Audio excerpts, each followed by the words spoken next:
What's up, Pythonistas? In this video, I will dive into what is Web3.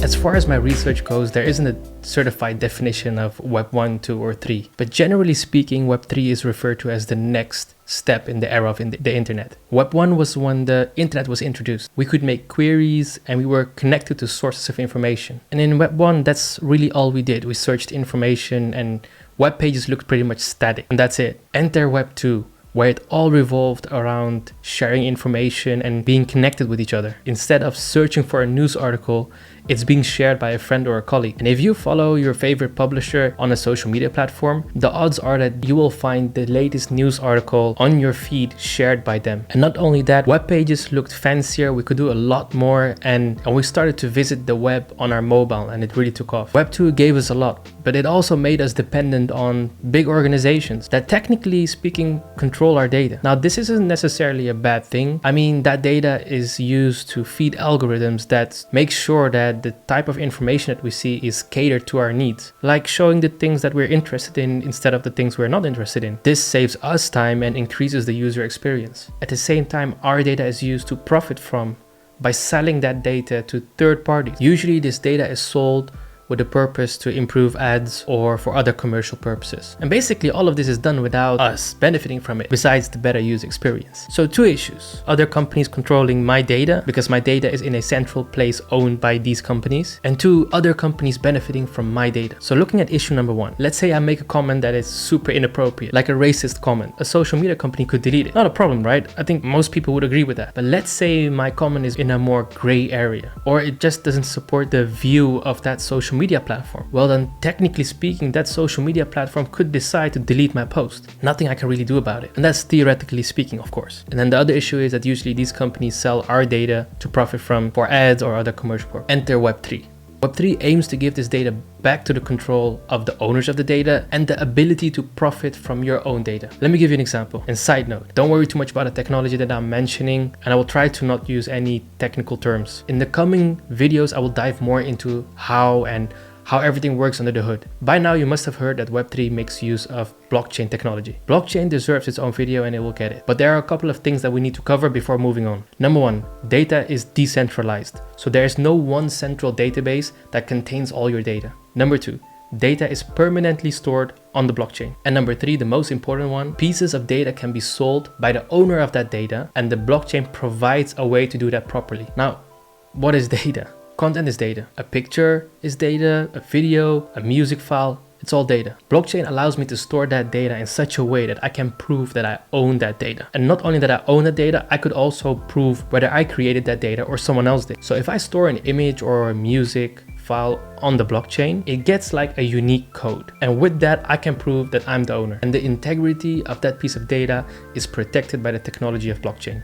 Now that the blockchain gives me the means to own my own data, it also gives me the ability to sell that data, to make a transaction. Again, how it works under the hood, we'll get to that in another video. So if I'm a music artist, I could store the first record of my symbol on the blockchain and sell it. No middleman. Also, I could store it on the blockchain 1,000 times. Hold up, Raza. You just said that data is stored and it's unique. What's the difference between the first music file and the second music file? Remember back in the days you could buy a CD, artists could sell thousands of them. Sometimes they would bring out a limited edition of that CD. The music was the same, but the cover and the presentation was different. Maybe in the corner you would have seen one of 1,000 limited edition. Storing the same music file on the blockchain is the same. Each single piece of music has a unique ID. So me as a buyer, I could say I bought the first record of that single that was ever published. The second music file of that same single will have a different unique ID, and someone can prove that it was the second record that they bought. So coming back to the example of the cover,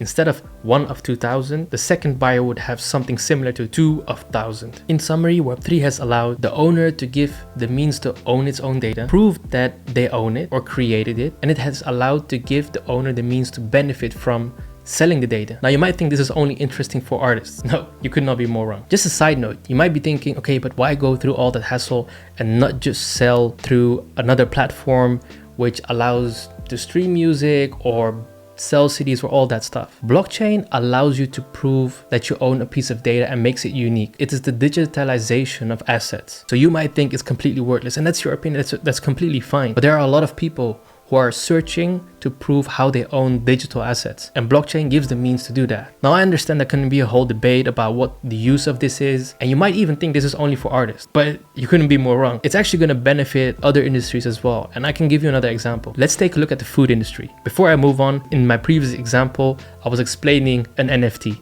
An NFT being a non-fungible token. If you're confused, don't worry about that. It's really about the concept of how you store data and how Web3 allows the owner and creator of that data to benefit from any sales, transaction, or giving the means to show that they own the data. So coming back to the next example, a local pizzeria could create 10 unique images and imprint them on the blockchain. And each of those images will have a unique ID. And again, through blockchain, that pizzeria can sell those 10 images. And yes, I'm talking about NFTs. Here's the thing, anyone holding that NFT gets free pizzas forever. Now, how much would you pay for that NFT if this was your favorite pizzeria? Now, you might think, why do I need the blockchain for this? A couple of reasons. If a pizzeria creates their own IDs or own certificates outside of the blockchain, it's their responsibility for maintaining those IDs and keeping track of who owns it and making sure no one can copy it. Essentially, they would need to continuously keep track of who is holding that unique ID. In Web3, blockchain caters for this because that NFT can only be held by a single wallet. If you don't know what a wallet is, don't worry about it. The idea is that blockchain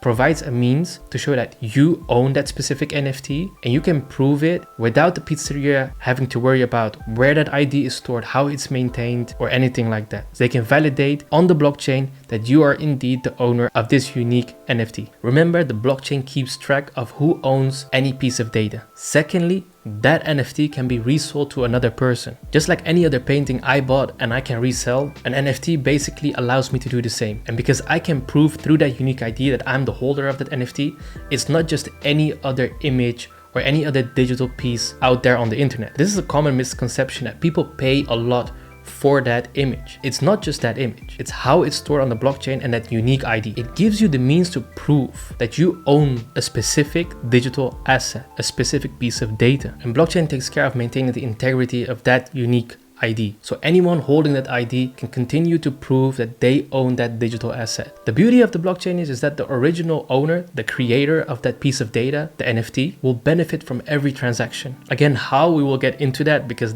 that would require me to explain you right now what smart contracts are and how they're built. And trust me, we'll get to that part. Simply put, the blockchain allows the creator to write instructions on the blockchain on how to deal with this NFT or any other piece of data that the creator owns. He writes it once and those instructions are remembered by the blockchain forever. Web3 and blockchain won't solve every problem out there, and it's not suitable for every use case. And there are enough use cases that shouldn't opt for a decentralized approach. But is Web3 going to be a game changer? I believe so. In the next video, I will dive into blockchain and look a little bit more into how it works and what it is. Thank you for watching this video. If anything was unclear, please let me know. And if you're here for the first time, I'm Raza. I'm a Pythonista. I love to code in Python, and I'm on a journey to dive into Web3 and look at all the cool stuff that I can do and share the knowledge that I'm gaining. If anything was unclear, let me know. I hope to see you guys in the next video. Take care.